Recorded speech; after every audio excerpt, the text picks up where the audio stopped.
Hello दोस्तों, foreign की दुनिया में आपका स्वागत है। आप अगर जर्मनी आने का प्लान कर रहे हो तो ये वीडियो आपने बिल्कुल मिस नहीं करनी है और एंड तक देखनी है, क्योंकि इस वीडियो में मैं बताने वाली हूँ आपको वो सारी चीजें जो जर्मनी में लोग फेस कर रहे हैं, related to job, related to studies. तो बहुत सारी चीजें हैं विच पीपल जो यहाँ पे है उन्होंने मुझे मेल के थ्रू या डायरेक्टली जब मिलते हैं अपने एक्सपीरियंसेस शेयर करे हैं। इसलिए हमने सोचा कि एक वीडियो बनाते हैं जिसमें ये सारे जो प्रॉब्लम्स अभी चल रहे हैं और इसके क्या सॉल्यूशंस है या इस सिचुएशन में आप क्या कर सकते हो ये आपको पहले ही पता लगे और आप इसके लिए प्रिपेयर रहो। तो शुरू करते हैं आज की वीडियो। देखो, जर्मनी आने के बाद ना जॉब सर्च करना या फिर लैंग्वेज सीखना या फिर फ्रेंड्स बनाना, मतलब ये सारी बड़ी प्रॉब्लम्स नहीं है। यहाँ पे सबसे बड़ी प्रॉब्लम जो लोग फेस करते हैं ना, मतलब एकोमोडेशन मिलना। सबसे पहले तो आप इंडिया से पहले आते हो तब तो आपको समझ में नहीं आता कि ऐसा लगता है कि हाँ चलो वहाँ पे जाके तो फिगर आउट कर ही लेंगे या ऑफिस एकोमोडेशन दे रही है उसके बाद सर्च कर लेंगे।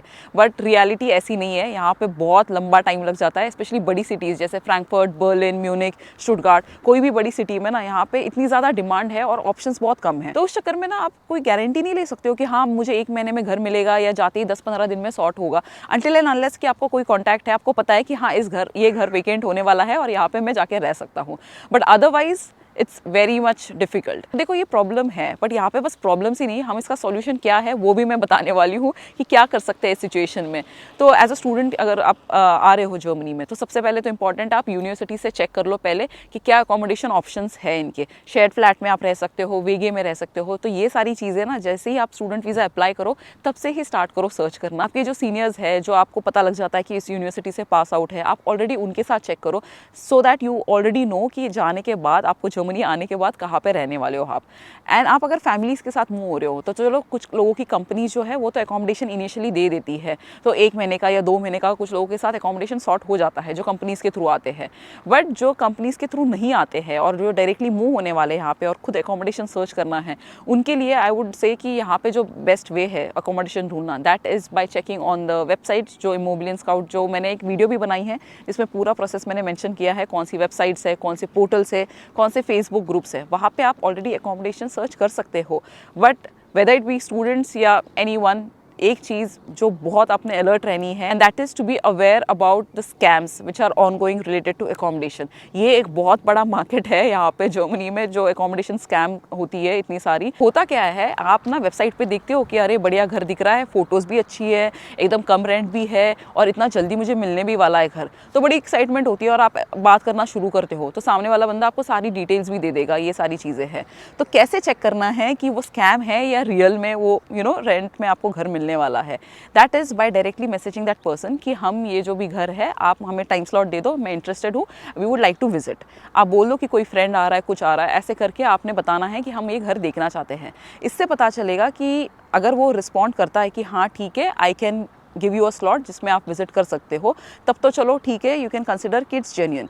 बहुत स्कैम्स में क्या होता है, वो कहते हैं कि नहीं मैं कंट्री में नहीं हूँ, नहीं मैं ट्रैवल कर रहा हूँ, मैं यूके में हूँ, मैं यूएस में हूँ, या मैं जर्मनी में ही मेरे बच्चे की पढ़ाई के लिए इस सिटी में हूँ। They give some kind of reasons and in case if they try to avoid you, मतलब कि कुछ तो बहाने बना के आपको कह रहे हैं कि नहीं अब बाहर से आप घर देखना। ये भी एक बड़ा स्कैम हो रहा है कि इस हद तक पहुंच जाते हैं कि बोलते हैं कि हाँ आप आ जाओ, घर पे तो अभी कोई है या घर बंद है, आप बाहर से जाके आके देख के जाओ।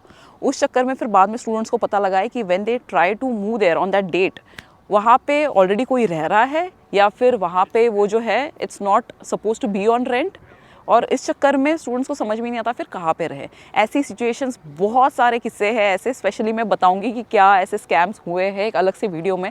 But please be aware of scams जो कि अकोमोडेशन रिलेटेड है, और आने वाले हो तो ऑलरेडी अपना जो सर्च है वो पहले ही एक्टिवली स्टार्ट करो। एक सेपरेट वीडियो बनाई है अकोमोडेशन के ऊपर, वो भी आप चेक कर सकते हो, उसमें सारी डिटेल्स मैंने मेंशन करी है। And talking about very important topic, Germany की जॉब मार्केट सिचुएशन, जो ऑनेस्टली अगर कहूँ तो इतनी ग्रेट नहीं है as of now. To explain it clearly, देखो पिछले साल से अगर हम कंपेयर करें तो Germany is now officially as per numbers is out of recession, but economy wise वही अगर बात करें तो it's still on the verge of recession. और ये जो सिचुएशन है, ये प्रॉब्लम है, ये बहुत सारी बाकी कंट्रीज में भी हो रही है जहाँ पे इकोनॉमी इतनी ग्रो नहीं हो रही है। इट्स काइंड ऑफ स्टैग्नेंट या फिर kind of verge of recession official numbers के हिसाब से उसमें रिसेशन के ब्रैकेट में कंसिडर किया जा सकता है। उसका इम्पैक्ट हो रहा है जॉब मार्केट में, जहाँ पे बहुत सारे जो प्रोजेक्ट्स है बहुत सारी कंपनीज में हैं, प्रोजेक्ट स्टॉप हो रहे हैं। कंपनीज में जो हायरिंग है वो काइंड ऑफ इतनी एक्टिव नहीं है पिछले कुछ महीनों से, 2020 2024 में, अभी हम फरवरी मार्च की बात करें तो उसकी वजह से क्या हो रहा है, बहुत सारे लोग अप्लाई करते हैं जॉब मार्केट में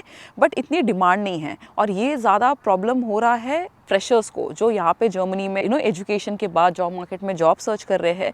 तो जो स्टूडेंट्स हैं वो मुझे अपना फीडबैक बता रहे हैं कि उनको चैलेंजेस हो रहे हैं यहाँ पे फुल टाइम जॉब ढूंढने में, उनको अपने प्रोफाइल के रिलेवेंट यहाँ पे जॉब नहीं मिल रही है। सबसे पहले तो ये चीज़ है।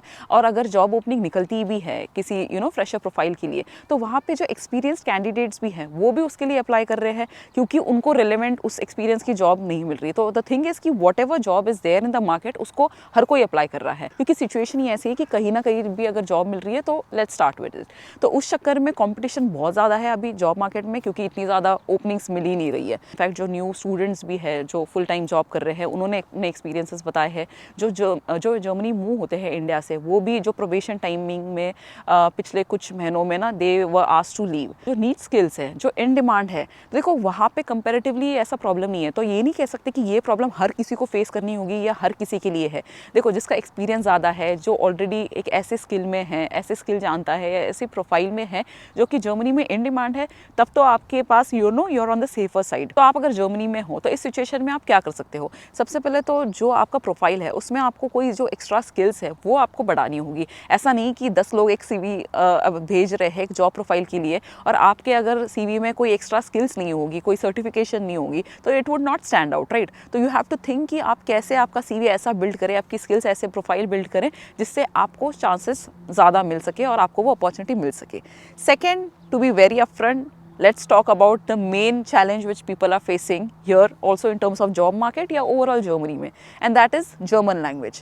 तो देखो हमेशा मैं अपनी सारी वीडियोस में कहती हूँ कि जर्मनी में आ रहे हो जर्मन लैंग्वेज सीख के आना, बट स्टिल देन यहाँ पे एक चीज़ जो लोगों से पता लगी है, जो लोग जनरली कर रहे हैं, एंड दैट इज़ कि चलो B1 B2 लेवल तक की जर्मन लैंग्वेज सीख के आना है, इस चक्कर में लोग सीख भी रहे हैं। But the main problem is पढ़ने तो आ रही है जर्मन लैंग्वेज, सर्टिफिकेशन भी कर लेते हैं। मेन प्रॉब्लम इज कि बोलने का जब टाइम आता है, people are not able to talk, उस लेवल की प्रोफिशिएंसी नहीं है बात करने की। तो उस चक्कर में क्या होता है, जॉब मार्केट की भी अगर बात करें तो जो एक्सपीरियंस लोग भी है वो कहते हैं कि हाँ हम B1 B2 सर्टिफाइड हैं, but if you are on a project, if you are told कि ये प्रोजेक्ट है जर्मन स्पीकिंग है, बहुत सारे लोग कहते हैं कि नहीं, I am not comfortable in that role, मैं जर्मन प्रोजेक्ट में नहीं जाऊँगा। ये एक बड़ा चैलेंज हो रहा है स्टूडेंट के केस में। वही हो रहा है कि आपको अगर मार्केट में जाना है जॉब के लिए, अगेन आपके पास अगर जर्मन लैंग्वेज स्किल होगी, वो भी ऐसा नहीं कि बस सर्टिफिकेट लेवल तक, बट आपको बात करने की अगर वो एक्सपीरियंस होगा, बात करने का अगर प्रोफिशिएंसी होगी, then you have higher chances and you are considered. Honestly अगर बात करें तो जितने भी क्लाइंट फेसिंग रोल्स है, अगर आपकी ऐसी प्रोफाइल है जो कि डेवलपर नहीं है, IT इंजीनियर, जो बैक एंड डेवलपर है, ऐसी वाली नहीं है, मोस्ट ऑफ द प्रोफाइल्स के लिए आजकल यहाँ पे जर्मन लैंग्वेज रिक्वायर्ड होती है, क्योंकि यहाँ पे जो क्लाइंट्स है या जो काम ही ओवरऑल जो जनरली होता है वो ज़्यादा जर्मन लैंग्वेज में होता है। That's the reason you understand that what exactly is the concept. चलने के लिए तो लोग चला रहे हैं, यहाँ पे एक ही कंपनी, इंग्लिश स्पीकिंग कंपनी है, वहाँ पे 4-5 साल से बैठे हुए हैं, because they are in that comfort zone. But अगर ग्रोथ की बात करें, then again if you are thinking कि जर्मनी में हमें आना है, ग्रोथ चाहिए, मैनेजर, सीनियर मैनेजर, इस लेवल पे जाना है, in that case the more higher you go want to go, the more German language requirement you would have। तो इसलिए I would say German language सीखना is also one thing। and यहाँ पे नहीं सीख पाना या फिर सीखने के बाद भी इतनी ग्रोथ नहीं हो रही है जर्मनी में, ऐसे लोगों को बहुत सारे यहाँ पे एक्सपीरियंसेस आ रहे हैं। और एक चीज़ जो आपको बड़ा सरप्राइजिंग लगेगी, सारी चीज़ें जो है सब पेपर के भरोसे चल रही है। जैसे ऑफिशियल सारी गवर्नमेंट रिलेटेड जो चीज़ें भी अगर बात करें तो उसके लिए आपको घर पे लेटर आता है। तो आप बैंक अकाउंट ओपन करने जाते हो, जब नए नए आते हो, आप गए हो, चलो कॉमर्स बैंक में चले गए, आपने बोला कि हमें बैंक अकाउंट ओपन करना है, वो आपका बैंक अकाउंट के लिए सारी डिटेल्स ले लेते हैं। वो कहते हैं कि ठीक है, चलो अभी आपके जो घर के एड्रेस पे आपको अकाउंट नंबर, अकाउंट को कैसे एक्टिव करना है, वो सारी डिटेल्स, मतलब ईच एंड एवरीथिंग। और आपको फॉरेन ऑफिस में भी अगर कोई अपॉइंटमेंट लेनी है, गवर्नमेंट ये जो ऑफिसेस होते हैं, आने के बाद आपको रजिस्ट्रेशन करनी है, बहुत सारी चीज़ें करनी है, उन चीज़ों के लिए भी जो अपॉइंटमेंट है, ऐसा नहीं है कि ऑनलाइन है, आपको घर पे लेटर आता है कि इस डेट पे आपको अपॉइंटमेंट है, ये डॉक्यूमेंट्स लेके आने हैं, ये सारी चीज़ें उस पर लेटर पे मेंशन होता है।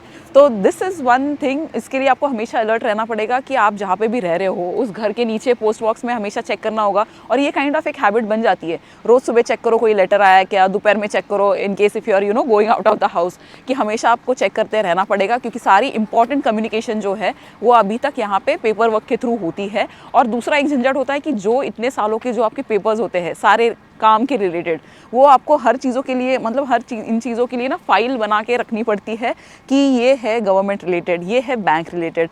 आपका इनफैक्ट जो मंथली स्टेटमेंट भी आता है बहुत सारी बैंक्स में, वो सारा पेपर के थ्रू आता है। इनफैक्ट पेपर की बात ही हो रही है, आप अगर किसी कंपनी में रिज़ाइन भी करते हो तो एक पोर्टल होता है जहाँ पे अपने रेजिग्नेशन डालना होता है, but that is not considered until you send your resignation letter on a paper signed directly to your office address. तो दिस इज़ वन थिंग कि सारी एकदम गवर्नमेंट वाली चीज़ों के लिए आपको पेपर वर्क के लिए रेडी रहना पड़ेगा। एंड लैक ऑफ डिजिटलाइजेशन इतना ज़्यादा फील होगा आपको यहाँ पे आने के बाद, बिकॉज मोस्ट ऑफ द चीज़ें जो यहाँ पे, अगर पेमेंट की बात करें तो पेमेंट के लिए यहाँ पे अभी भी बहुत सारे रेस्टोरेंट्स में, छोटी सिटी हो बड़ी सिटीज़ में हो, वहाँ पे अभी भी आपको कैश में पे करना पड़ता है। दूसरी चीज़ें जैसे मतलब इंडिया में हम जब गए थे अभी रिसेंटली, हमारे लिए it was kind of a reverse culture shock, क्योंकि इंडिया में तो सारी चीज़ें यूपीआई के थ्रू पेमेंट हो रही है। इंडिया में कुछ भी चाहिए था ऑर्डर कर रहे थे, ऑनलाइन ऑर्डर कर रहे थे, स्विगी है, ये है, और शॉपिंग के लिए भी इतने सारे ऑप्शंस है। और यहाँ पे तो इतने कोई है ही नहीं, मतलब ऐप्स जिसमें आप ऑर्डर कर सकते हो। जनरली अमेजोन वगैरह ये सारी चीज़ें चल जाती है, बट इतनी ऑप्शंस नहीं है। पेमेंट भी करते हो तो आपका मतलब कोई आपको नोटिफिकेशन नहीं आता कि आपने इतने इतने डिडक्ट हुए हैं पैसे। तो इन सारी चीज़ों के लिए अगर आप इंडिया से आ रहे हो तो देयर आर मेनी थिंग्स जिसमें आपको लगेगा इंडिया बहुत ज़्यादा हमें एडवांस लग रहा है। यहाँ पे अभी भी हमें लग रहा है कि कौन से ज़माने में हम कौन से वाले जर्मनी में पहुँच गए हैं, but this is reality and this is kind of a shocking thing which many people face here. देखो, और आप जब जर्मनी में रहते हो आपको बहुत सारी ऐसी सिचुएशंस आएंगी जिसमें आपको ना कस्टमर सपोर्ट के लिए फ़ोन करना पड़ेगा, अमेजोन पे या फिर DHL पे, या you know wherever you need to interact. तभी एक बड़ा चैलेंज आता है कि यहाँ पे जो सर्विस है ना, in kind of responding to your queries या फिर आंसरिंग इट टू देम, आपको जनरली जर्मन लैंग्वेज में ही करनी होती है। इन दैट केस आपको कुछ तो फिगर आउट करना पड़ता है कि यार कोई जर्मन स्पीकिंग जो आपका फ्रेंड है या जिसको जर्मन आती है, या कुछ ट्रांसलेट करके चीज़ें आपको सपोर्ट लेनी पड़ती है। बहुत सारे लोग पूछते हैं कि यार ये जर्मनी में सिचुएशन कैसी है, मतलब लोग फ्रेंडली है, नहीं है, रेसिज्म फेस किया या कैसा होगा हमारा एक्सपीरियंस यहाँ पे आने के बाद। तो देखो, जर्मनी के अलावा भी मैं बाकी कंट्रीज़ में रह चुकी हूँ, मतलब एक्सपीरियंस किया, हमने घूमने के लिए गए हैं, तो हमें पता लगता है कि यू नो जनरली कैसे है लोग, कौन सी कंट्री के। तो अगर स्पेसिफिकली जर्मनी की बात करें, if we compare like how friendly are people, तो लोग इतने ज़्यादा फ्रेंडली है नहीं यहाँ पे। काम में भी आपको जब लोग मिलेंगे आपके ऑफिसेस में वगैरह, they are very much you know professional होते हैं।